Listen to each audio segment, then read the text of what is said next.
안녕하세요. 헤이 장모님입니다. 오늘 읽어드릴 책은 나폴레온 힐 부자는 만들어진다 입니다.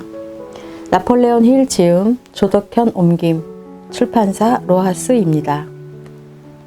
오늘도 좋은 시간 되시고 구독과 좋아요도 많이 부탁드립니다. 감사합니다.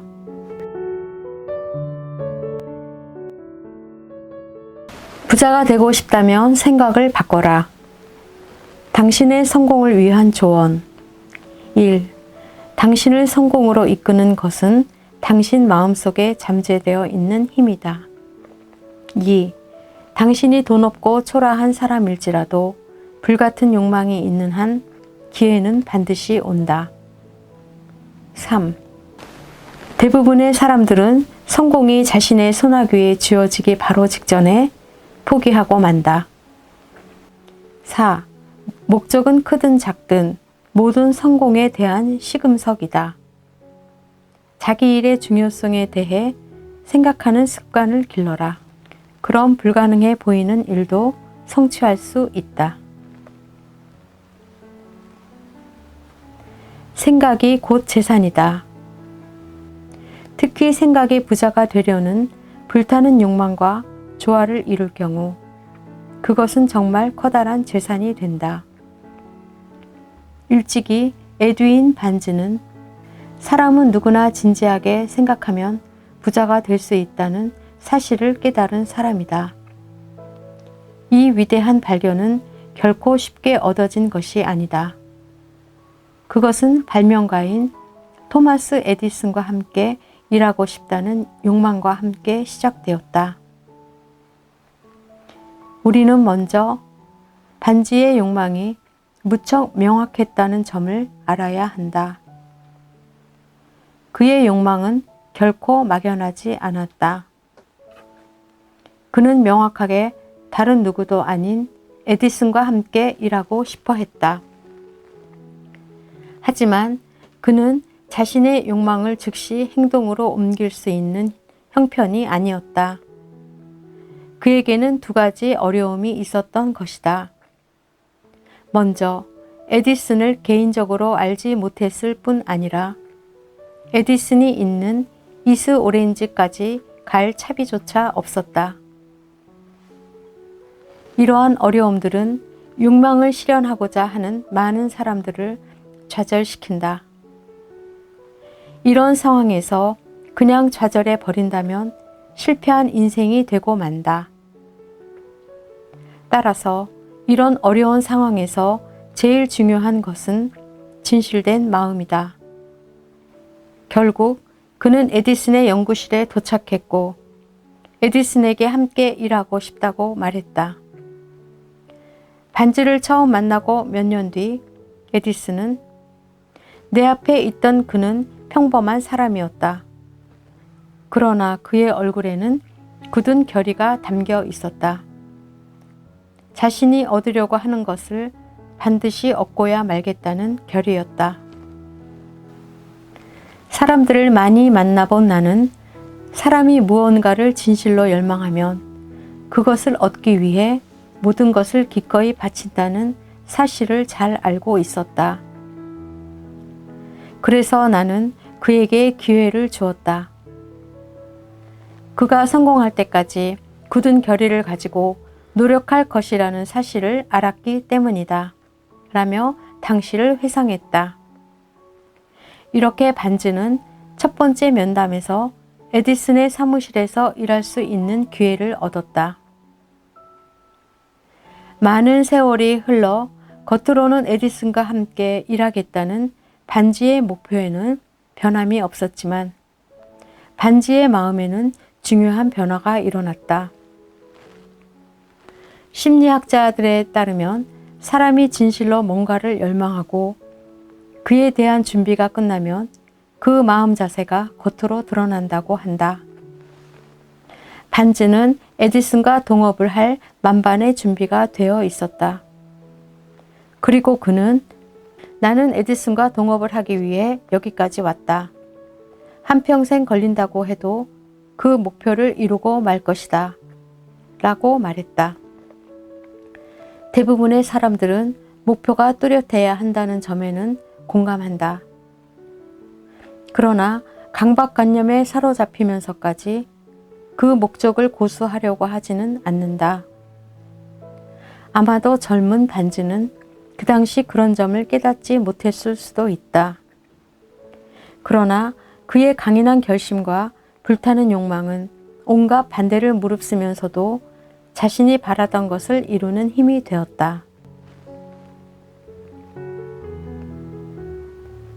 기회는 생각하지 못했던 곳에서 온다. 기회는 반지가 기대했던 것과는 다른 방향과 형태로 나타났다. 실제로 기회는 뒤로 돌아보는 교묘한 특징을 가지고 있다. 그래서 가끔 불행으로 오인되기도 하기 때문에 많은 사람들이 기회를 바로 인식하기까지 꽤 많은 실패를 반복하게 된다. 에디슨은 당시 에디슨 축음기라고 알려진 새로운 기계를 개발했다. 그의 세일즈맨들은 그 기계가 인기를 얻지 못할 것이라고 판단해 관심조차 보이지 않았다. 반면 반지는 에디슨 축음기를 팔 수 있으리라고 직감했고 그 사실을 에디슨에게 말했다. 그 즉시 에디슨은 반지에게 기회를 주었고 반지는 매우 성공적으로 기계를 팔았다. 그 결과 반지는 에디슨으로부터 에디슨 축음기를 전 세계에 팔 수 있는 권리를 얻었다. 일종의 동업자가 된 것이다. 그러나 반지는 더 위대한 일을 해냈다. 즉, 그는 사람이 진실로 원한다면 부자가 될 수 있다는 사실을 증명해 보였다. 반지는 강렬한 최초의 욕망이 그에게 얼마나 많은 돈을 벌어주었는지 알 수 없다. 엄청난 액수였을 것이라 짐작된다. 그러나 사실 액수는 무의미하다. 그보다도 결코 만질 수 없는 상상이 물질적 보수로 돌아올 수 있음을 증명해 보였다는데 큰 의미가 있는 것이다. 너무 일찍 체념하거나 포기하지 마라. 실패의 공통된 원인 가운데 하나는 잠깐의 실패로 모든 것을 간단히 포기해 버리는 습관이다. 누구나 한 번쯤은 그런 경험이 있을 것이다. 다비의 삼촌은 골드러시 시대에 금광업에 푹 빠져 서부로 떠났다. 인간의 생각 속에 지구상의 금보다 훨씬 더 많은 보물이 묻혀 있다는 사실을 알지 못했던 그는 채광권을 내고 금을 파내는 작업에 착수했다. 이런 작업을 해 나가고 몇 주일 뒤 그는 빛나는 황금맥을 발견했으며 땅 위로 이 황금들을 운반할 기계가 필요했다. 다비의 삼촌은 조용히 금맥을 흙으로 감춘 뒤 집으로 되돌아가 친척들과 몇몇 이웃들에게 그의 대성공에 대해 말했고 그들은 앞다투어 기계 살 돈을 만들어 왔다. 다비의 삼촌과 다비는 다시 금광으로 돌아가 금을 채굴했다. 이런 식이라면 부채를 금방 청산할 수 있을 만큼의 어마어마한 수익을 올릴 것이 분명했다. 꿈에 부푼 그는 아래로 계속 뚫고 내려갔다. 그런데 다비 삼촌의 희망대로 진행되는 듯하던 일이 어그러졌다. 금맥이 사라져 버린 것이다. 다비의 삼촌은 아래로 구멍을 더 뚫고 내려가 금맥을 다시 찾으려고 애썼지만 허사였다. 마침내 다비의 삼촌과 다비는 단념했고 기계를 고철상의 헐값에 넘겼다. 그리고는 기차를 타고 고향으로 돌아갔다. 고철상은 광산 기사를 불러 그 땅을 조사하도록 했다. 그 기사는 그들은 단층선을 찾아내지 못했기 때문에 계획에 실패했다고 지적했다. 기사의 계산에 따르면 다비의 삼촌이 단념한 곳으로부터 꼭 90cm 떨어진 곳에 금맥이 있었다. 결국 고철상은 광산으로 나온 금으로 수백만 달러의 돈을 벌었다. 포기하기 전에 전문가의 조언을 충분히 들은 덕분이었다. 성공은 실패 직후에 온다. 다비는 그 후 오랫동안 욕망이 불어 바뀔 수 있다는 사실을 깨달을 때까지 금강업을 포기한 것에 대해 여러 번 후회했다. 그러나 그 후에는 세일즈맨인 다비를 성공으로 이끌었다. 즉, 그는 금에서 90cm 떨어진 지점에서 멈추었기 때문에 거대한 행운을 잃었다는 사실을 늘 명심했다. 나는 금에서 90cm 떨어진 곳에서 작업을 중단했다. 따라서 나는 내가 보험에 들라고 요청하는 상대가 노라고 대답한다고 해서 멈추지는 않을 것이다. 다비는 해마다 생명보험을 100만 달러 넘게 파는 프로 세일즈맨이 되었다. 그것은 금강업의 중단에서 배운 끈기 덕이었다. 성공에 이르기 위해서는 수많은 좌절과 실패를 겪어야 한다. 그런데 많은 사람들이 좌절과 실패에 맞닥뜨리는 순간 목표를 향한 행동을 멈춰버리는데 이것이 정말 큰 실수다. 내가 직접 성공한 사람들을 대상으로 연구한 결과 그들의 위대한 성공은 좌절을 극복한 직후에 온 것이었다. 실패는 교활하고 예리한 책략가로 거의 성공에 다다른 사람을 실수하게 함으로써 희열을 느낀다. 알 수 없는 이상한 힘. 최근 다비는 하드 녹슨 대학에서 학위를 받았다. 그는 금광업을 통해 노가 반드시 노만을 의미하는 것이 아니라는 사실을 깨달았다. 어느 날 오후 그는 많은 흑인 소작농들이 살고 있는 커다란 농장의 주인을 도와 방앗간에서 밀가루를 빻고 있었다. 그때 조용히 문이 열리더니 소작농의 딸인 한 흑인 소녀가 들어와 문 가까이에 섰다. 그 소녀를 쳐다보던 주인 아저씨는 묵뚝뚝하게 왜 왔지? 라고 물었다. 소녀는 온순하게 저 어머니가 50센트를 좀 주셨으면 하던데요? 라고 대답했다. 아저씨는 못 줘. 그러니 빨리 집에 가봐. 라고 대꾸했다. 소녀는 네. 라고 대답했지만 움직일 생각을 하지 않았다. 아저씨는 일에 몰두하느라 그 소녀가 가지 않았다는 사실을 눈치채지 못했다. 그러나 고개를 들어 여전히 소녀가 서 있는 모습을 보고는 빨리 집에 돌아가라고 했잖아. 자, 빨리 가. 말 안 들으면 회초리로 때릴 테다. 라고 야단쳤다. 그러나 소녀는 네, 주인님 이라고 대답하고 조금도 움직이지 않았다. 아저씨는 몽둥이를 집어들고 화가 난 표정으로 그 소녀를 쳐다봤다. 다비는 숨을 죽였다. 아저씨가 소녀 앞에 다가서자 그 소녀는 주인의 눈을 뚫어지게 쳐다보며 재빨리 한 걸음 앞으로 나섰다. 그리고 날카로운 목소리로 우리 엄마는 50센트를 받아야만 해요! 라고 소리쳤다. 아저씨는 그 소녀를 잠시 바라보며 우뚝 멈춰섰다. 그리고 바닥에 몽둥이를 내려놓더니 주머니에서 50센트를 꺼내 소녀에게 주었다. 돈을 받은 소녀는 천천히 문을 향해 돌아서면서도 아저씨에게서 눈을 떼지 않았다. 흑인 소녀가 나간 후 아저씨는 상자 위에 걸터앉아 10분 이상 창밖을 바라봤다. 그는 방금 전에 받은 패배에 대한 충격을 곰곰이 생각하는 듯 했다. 다비 또한 생각에 잠겼다. 그것은 흑인 소녀가 백인 어른을 여유롭게 지배한 모습을 본 다비의 첫 번째 경험이었다. 그 소녀는 어떻게 그런 일을 했을까?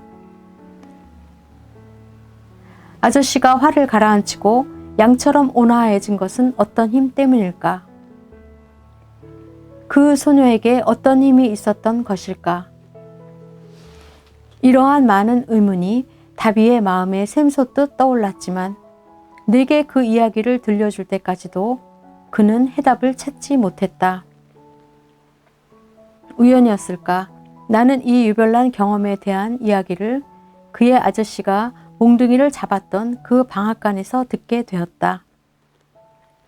곰팡이 냄새가 나는 방앗간에서 다비는 그때의 이야기를 되풀이했고 나에게 그 사실에 대해 어떻게 생각하느냐고 물었다. 그 소녀의 어떤 힘이 몽둥이를 든 아저씨의 마음을 움직였을까? 그의 의문에 대한 해답은 이 책에서 찾을 수 있을 것이다. 그리고 그 해답은 당신의 이익을 위한 아주 유익한 힘이 될 것이다. 당신은 첫 단계에서 그 힘을 인식하고 다음 단계에서 머릿속에 떠올릴 수 있다. 그것은 단순한 생각의 형태로 나타날 수 있으며 계획이나 목적 속에 자연스럽게 드러날 수도 있다. 반대로 그것은 지난날의 실패나 절망으로 잃은 모든 것을 다시 되찾을 수 있는 어떤 교훈으로 나타날 수도 있다.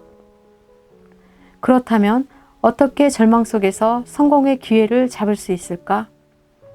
이 의문에 대한 해답이 이 책에 실려 있다. 성공을 자신하는 사람이 성공한다. 어떻게 절망 속에서 성공의 기회를 잡을 수 있을까? 라는 의문에 대한 해답은 이 책의 각 장에서 찾을 수 있다. 그러나 그 해답은 실제로 예측하기 어려운 인생 문제로 나타나기 때문에 우리는 여러 가지 곤란과 고통에 봉착하게 될 것이다. 또한 그 해답은 목표나 계획이란 형태로 우리 마음속에서 싹틀 것이다. 모든 성공에서 무엇보다 중요한 것은 건전한 사고방식이다. 그래서 이 책에서는 건전한 사고방식을 창조하는 방법에 대해 강조하고자 한다. 부가 빨리 축적될 때 놀라운 사실 하나는 부가 모든 불황 속에서도 변함없이 감추어져 있다는 점이다. 즉, 부는 인간의 마음 상태에 따라 확고한 목적과 함께 찾아온다.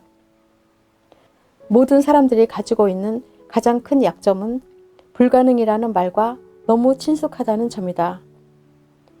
이런 사람들은 아무 소용없는 원칙에 얽매여 있다. 자고로 성공은 자신이 성공할 수 있다고 생각하는 사람에게만, 실패는 자신이 실패할 것이라고 생각하는 사람에게만 오는 법이다. 이 책의 목적은 실패에서 마음을 돌려 성공을 이루려는 사람들을 돕는 데 있다.